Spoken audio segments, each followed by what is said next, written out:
Welcome to the FM21 A-League Rundown.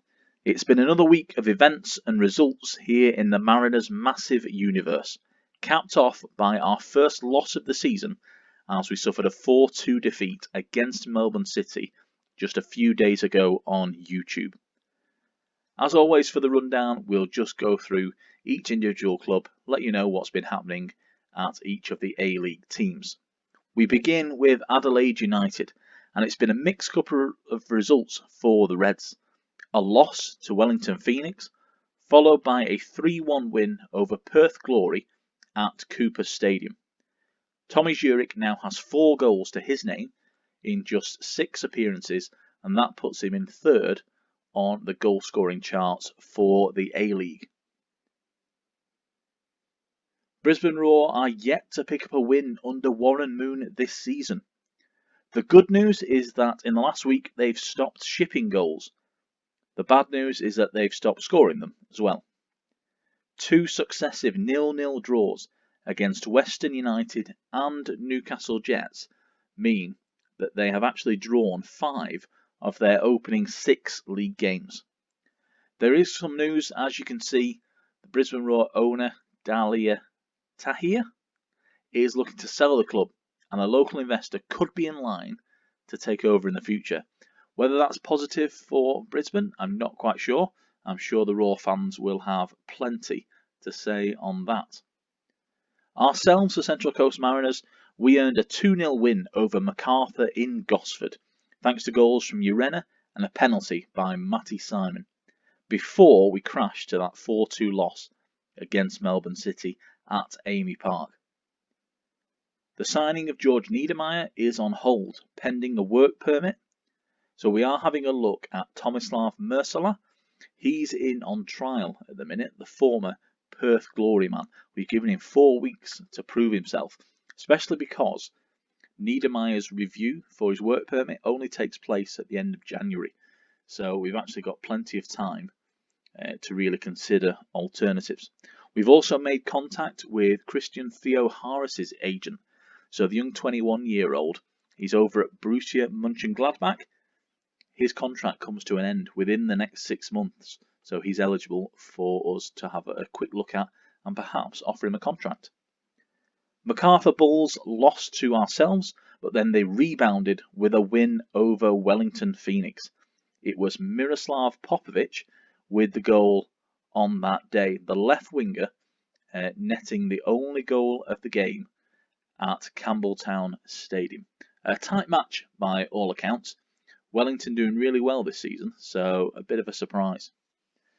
Melbourne City, like ourselves, they've seemingly turned the corner with a draw against rivals Victory in the Melbourne Derby before the 4-2 win over the Mariners. Jamie McLaren is in good form. He has 5 goals this season, so he's second on the goal scoring charts, ahead of Tommy Zurich, but behind our very own Matty Simon. As you can see, Patrick Kisnorbo also spotted at Campbelltown Stadium, checking on the progress of Moody Najjar, who's out on loan from the Citizens. He has been playing up front for MacArthur following the injury suffered by Matt Derbyshire. Melbourne Victory have played just 1 game in the last week. That was the 1-1 draw with their rivals Melbourne City. Rudy Justed and Jamie McLaren were on the score sheet that day. Bit of a problem for Victory at the moment is injuries. As you can see, both Robbie Cruz and Callum McManaman have suffered injuries. Cruz with pulled knee ligaments and McManaman with sprained ankle ligaments. Both will be out for a few weeks. Look for the like of Maho Rojas and Elvis Kamsoba to step into the breach. Bit of a surprise that Rojas hasn't been starting, but he's just not. It's a little bit strange. The Jets have earned 2 draws, picking up a point against both Western Sydney Wanderers and Brisbane Roar. It appears the Jets could have new owners, as local investor Lucas Hill is in talks to take over at McDonald Jones Stadium. The Jets have now entered a transfer embargo. Basically, that means that they can't sign players or offer contracts until either Hill takes control or drops out of the running.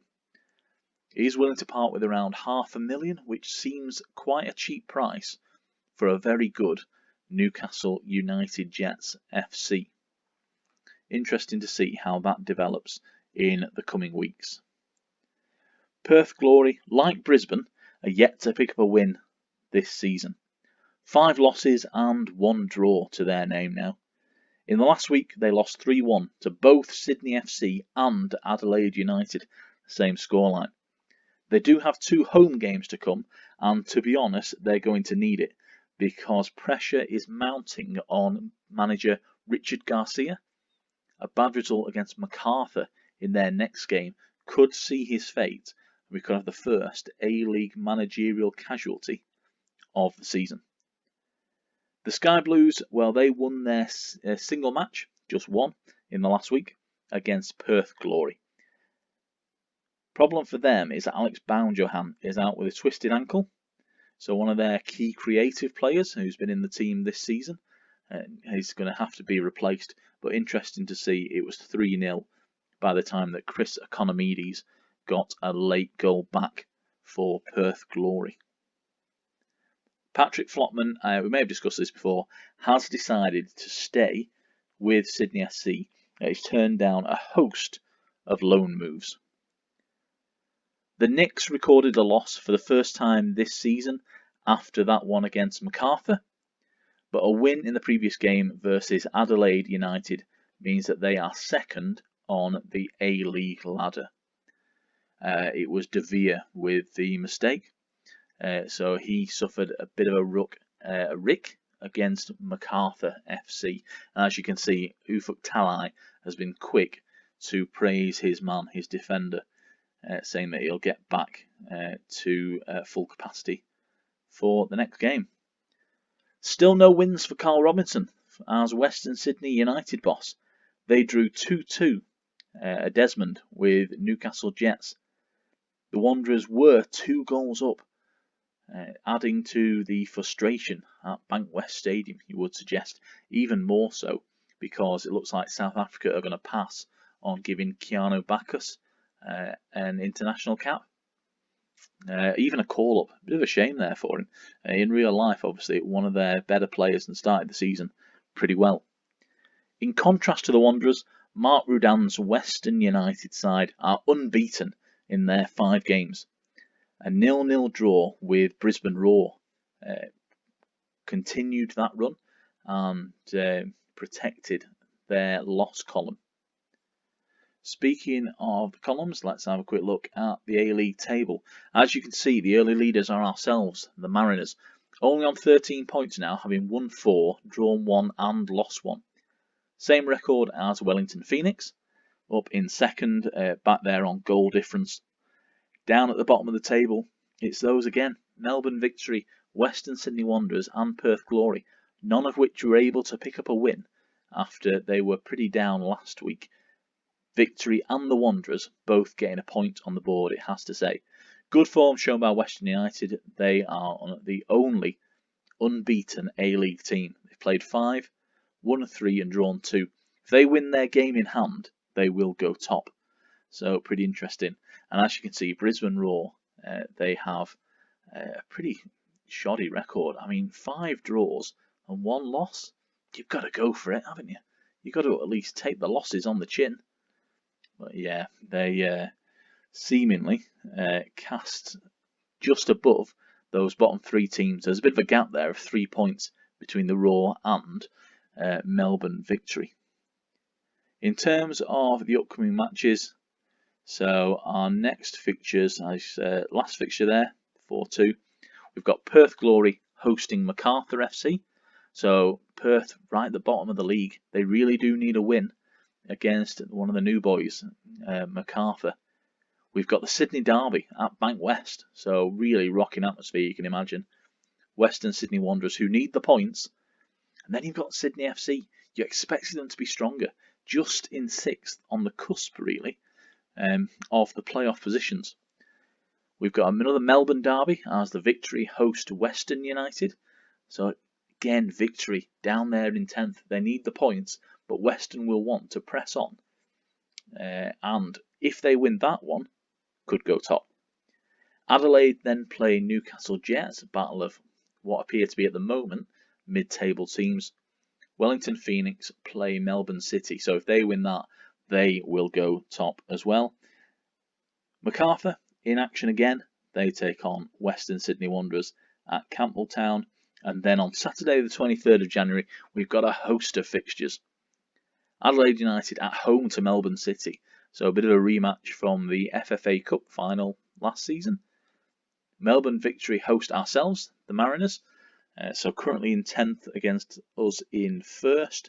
Then we've got Perth Glory versus Brisbane Roar, bound to be a good game there. Sydney FC play Newcastle Jets, and the round is rounded off by Wellington Phoenix at home against Western United. So Western in 2 games in pretty quick succession. Join us again. So on Thursday we have the Mariners Massive, where we will feature Central Coast Mariners versus Melbourne Victory, away at, I believe it's at Amy Park. Haven't seen anything to suggest otherwise. We have a quick look. Yeah, there we are. We are heading to Amy Park. Weather forecast 26 degrees. Nice and toasty, considering that it is about 1 degree here in Lancashire at the moment. Currently in 10th, we look forward to that. So that will be the game featured on YouTube. Then next Sunday, we will have another edition of the FM21 A-League Rundown, where we just have a look through all those results of the fixtures that we've just seen. We'll see the table and, of course, anything to happen with the various teams. Interested to see whether the takeover happens at Newcastle Jets. It's a step further than the one mooted at Brisbane Roar, with the Jets going into a transfer embargo. So it will be interesting to see if Lucas Hill takes over there in the Hunter. Thank you for joining me today, and I'll see you again in the coming week.